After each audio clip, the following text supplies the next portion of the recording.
आज मी तुम्हाला French fries deep फ्रायरमध्ये कसे करतात ते दाखवणार आहे। त्यासाठी इथे बटाटा घेतला आहे आणि त्याची साल काढून घ्यायची आहे।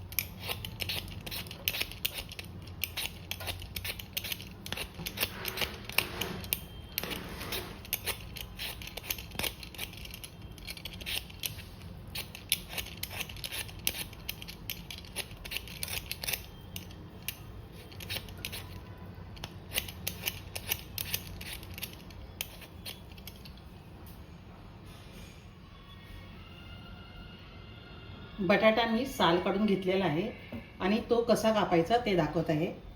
बटाट्याच्या चारी बाजूने असा जो राऊंड शेप आहे तो काढून घ्यायचा आहे।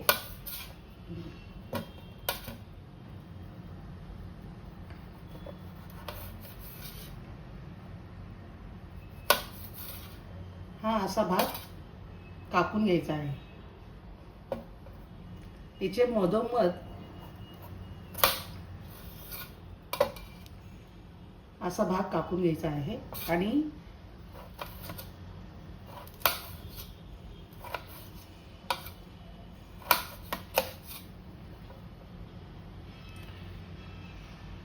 अर्धा इंच होतील असे स्लाइस कापून घ्यायचे आहेत।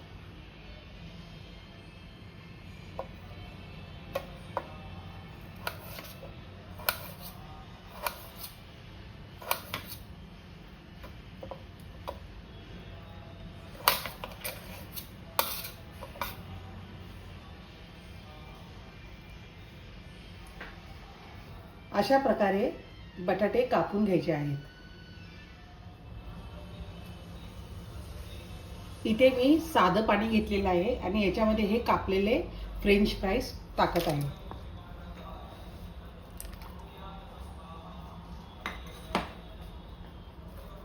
याच्यामध्ये टाकल्यामुळे बटाटे काळे पडत नाहीत आणि हे धुवून घ्यायचे आहेत।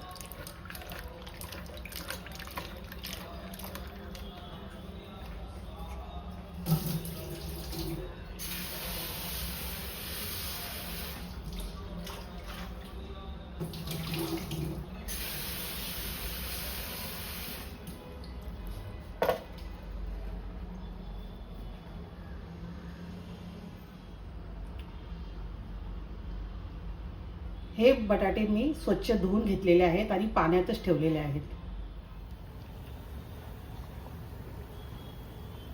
पोटॅटो मी शिजायला ठेवल्यानंतर याच्यामध्ये मी 2 टीस्पून विनेगर टाकत आहे। अर्धा टीस्पून मी मीठ टाकत आहे आणि हे बटाटे 10 मिनिटे बरोबर तुम्ही टाइम लावून शिजवून घ्या आणि जरी जास्त थोडेसे शिजले तरी पण काही बिघडत नाहीये, कारण व्हिनेगरमुळे बटाटे अगदी तुटत नाहीत, जसेचे तसे राहतात आणि मीठामुळे थोडीशी ह्या बटाट्याला चव येते। आणि हे जेव्हा बटाटे उकडतात, फ्रेंच फ्राईज उकडतात, त्यावेळेला जरा मध्ये मध्ये हलवत राहायचं आहे।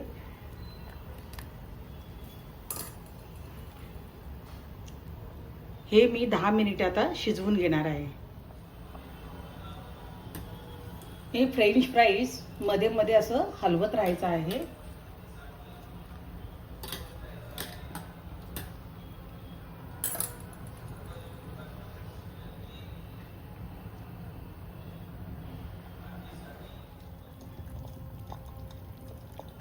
दहा मिनिटे झाले आहेत। आता हे फ्रेंच फ्राईज मी काढून घेत आहे।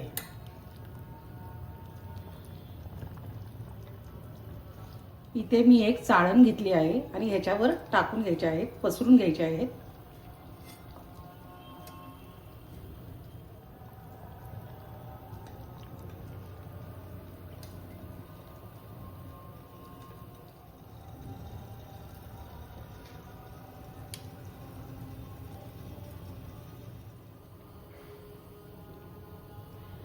हे जे फ्रेंच फ्राईज उकडून घेतलेले आहेत ते आता एकदम मी याच्यातलं पाणी नितळून घेणार आहे आणि एकदम थंड करून घेणार आहे। 10 मिनिटे मी असं पसरून ठेवायचे आहेत, म्हणजे ह्याच्यातलं पाणी पूर्ण जे असेल ते एक्स्ट्रा निघून जाईल आणि हे पूर्ण थंड करून घ्यायचे आहेत। आणि बटाटे उकडण्याचं कारण म्हणजे ह्याच्यामध्ये जे स्टार्च असतं ते स्टार्च सगळं निघून जातं आणि जेव्हा फ्रेंच फ्राईज आपण तळतो त्यावेळेला ते एकदम क्रिस्पी होतात। म्हणून ही स्टेप करायची आहे. हे फ्रेंच फ्राईज बघा एकदम आता थंड झालेले आहे. आता हे मी तळून घेणार आहे.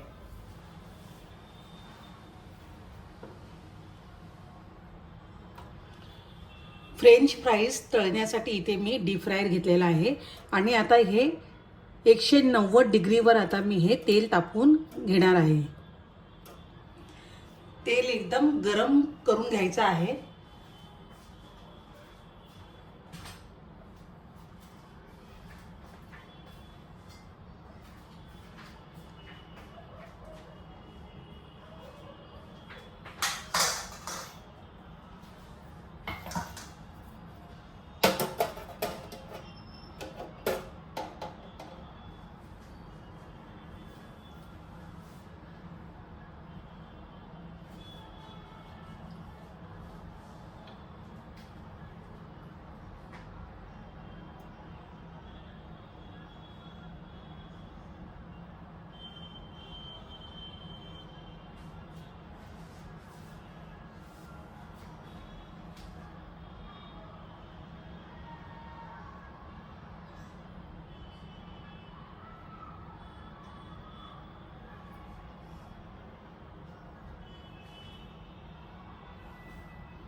तेल एकदम कडकडीत गरम करून घ्यायचं आहे आणि आता याच्यामध्ये मी हे फ्रेंच फ्राईज टाकत आहे.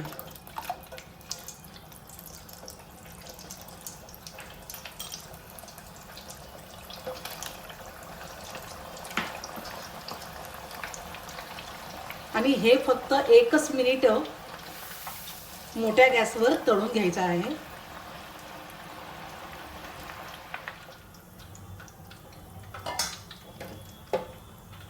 हे फ्रेंच फ्राईज मी निथळून आता या एका चाळणीमध्ये टाकत आहे.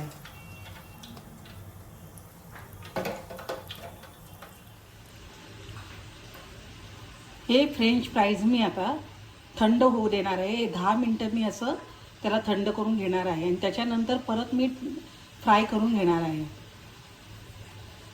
आता हे जर फ्रेंच फ्राईज जर तुम्हाला डीप फ्रीझरमध्ये स्टोअर करून ठेवायचे असतील तर तुम्ही हे थंड झाल्यानंतर एका जिप लॉकची बॅग असते त्याच्यामध्ये भरून ते 1-2 महिने टिकतात आणि जेव्हा पाहिजे असेल तेव्हा तुम्ही ते करू शकता.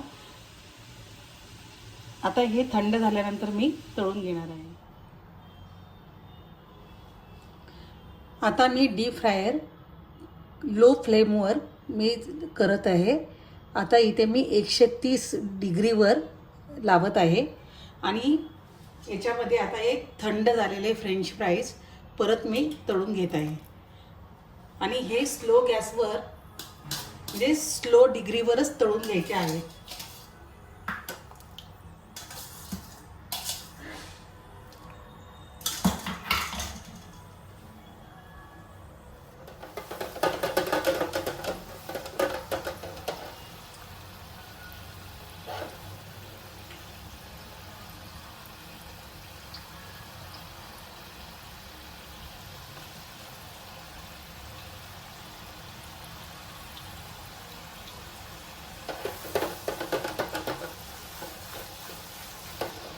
जोपर्यंत याला ब्राऊन रंग येत नाही आहे तोपर्यंत हे तळून घेणार आहे.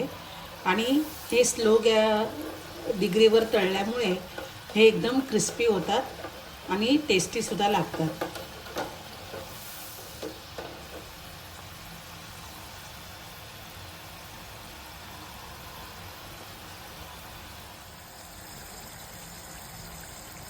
फ्रेंच फ्राईज आता ब्राऊन रंगाचे झालेले आहेत.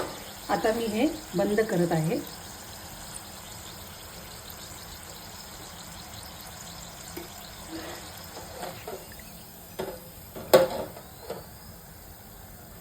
याच्यातलं तेल मी आता निथळून देणार आहे आणि थंड होऊ देणार आहे. जर तुमच्याकडे डीप फ्रायर नसेल तर तुम्ही कढईत सुद्धा हे फ्रेंच फ्राईज करू शकता.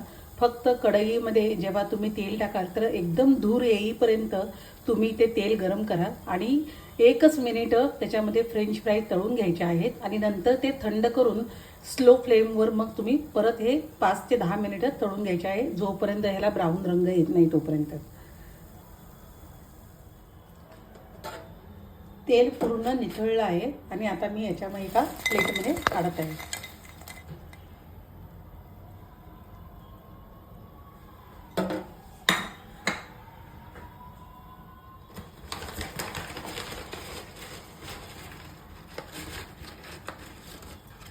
डीप फ्रायरमध्ये मी हे तांदळाचे पापड सुद्धा तळून दाखवत आहे.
डीप फ्रायरमध्ये मी हे तांदळाचे पापड सुद्धा मी तळून दाखवत आहे.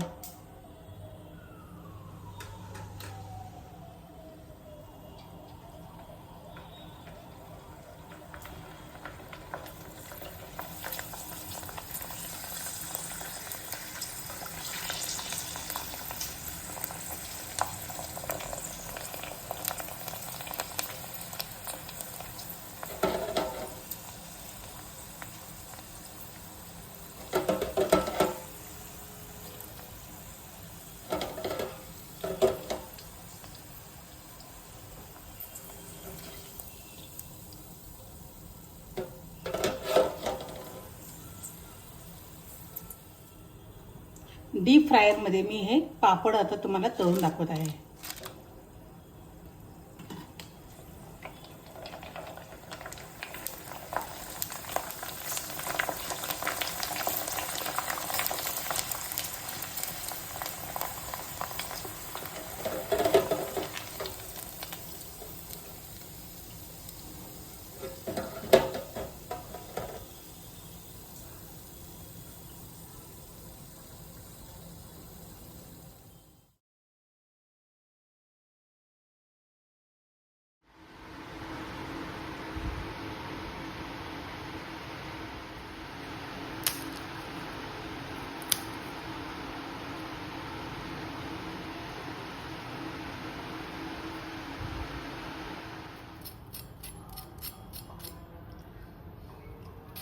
हे बघा फ्रेंच फ्राईज किती क्रिस्पी झालेले आहेत.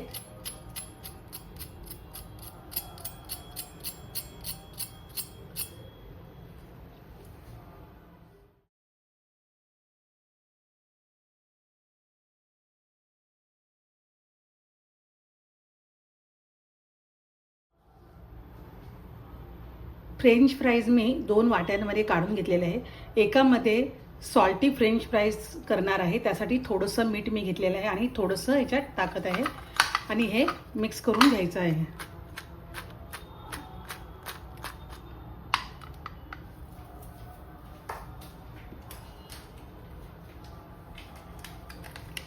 आणि दुसऱ्यामध्ये मी पेरी पेरी मसाला घेतलेला आहे, तो मी टाकत आहे.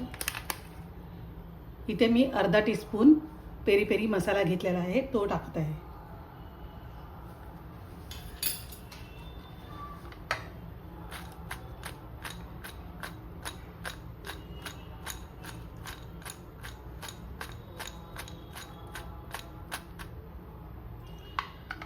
तुम्ही सुद्धा अशा प्रकारे फ्रेंच फ्राईज घरी बनवू शकता. बाहेरून विकत आणण्याची गरज नाही आहे आणि खायला पण फार टेस्टी लागतात आहे. तुम्ही एकदा घरी नक्की करून बघा.